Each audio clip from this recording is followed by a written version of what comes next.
সম্পাদকীয় লোকে বলে কালী, পত্রিকার ৩৫তম বর্ষ, পঞ্চম সংখ্যা।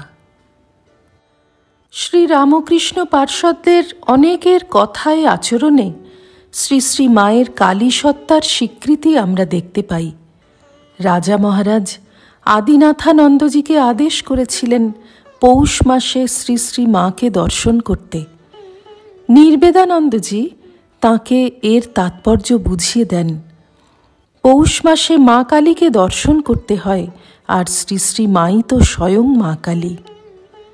মহাপুরুষ মহারাজের মতে মা সাক্ষাৎ আদ্যাশক্তি, কালী ইত্যাদি দশ মহাবিদ্যার একজন।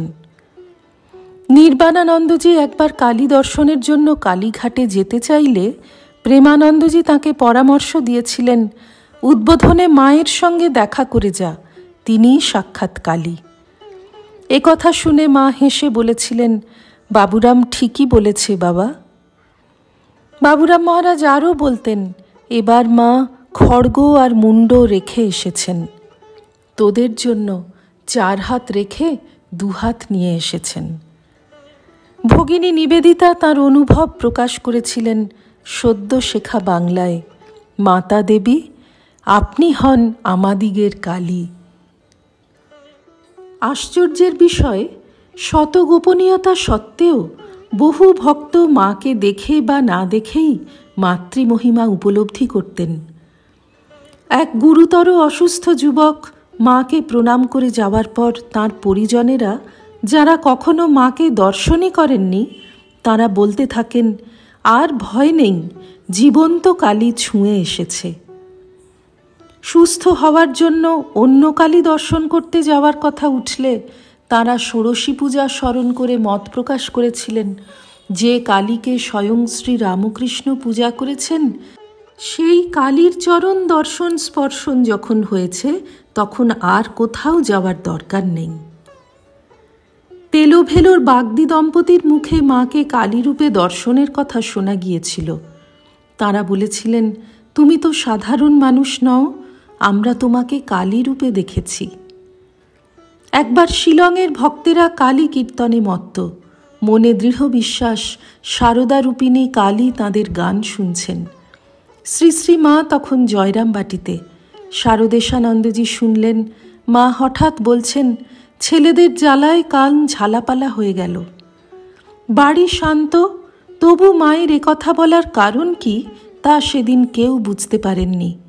পরে শিলংয়ের ভক্তেরা এলে তাদের মুখে ঘটনা শুনে মহারাজ মাতৃবাক্যের মর্ম বুঝে বিস্মিত হয়েছিলেন।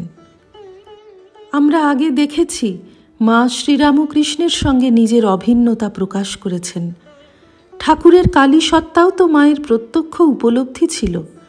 ঠাকুরের গলায় ঘায়ের জন্য মা কালীকে ঘাড় বাঁকিয়ে থাকতে দেখেছিলেন তিনি। আহাররত ঠাকুরকে দেখে তার মনে হতো মা কালীই খাচ্ছেন। ঠাকুরের দেহত্যাগের সময় মায়ের শত উৎসারিত উক্তি ছিল, মা কালী গো, কি দোষে আমায় ছেড়ে গেলে গো। ওই পরিস্থিতিতে ভাবনা চিন্তা করে বলা কথা কখনোই এ নয়। এ তো নিজস্ব বোধের ঐশ্বর্য মাধুর্য নিংড়ানো হাহাকার।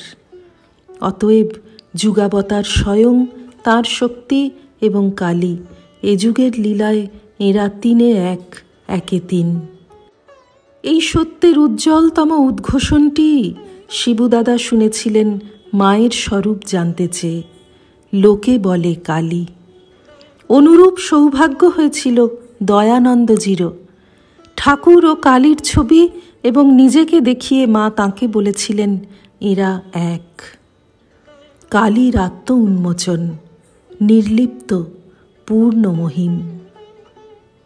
শ্রীরামকৃষ্ণার্পণমস্তু।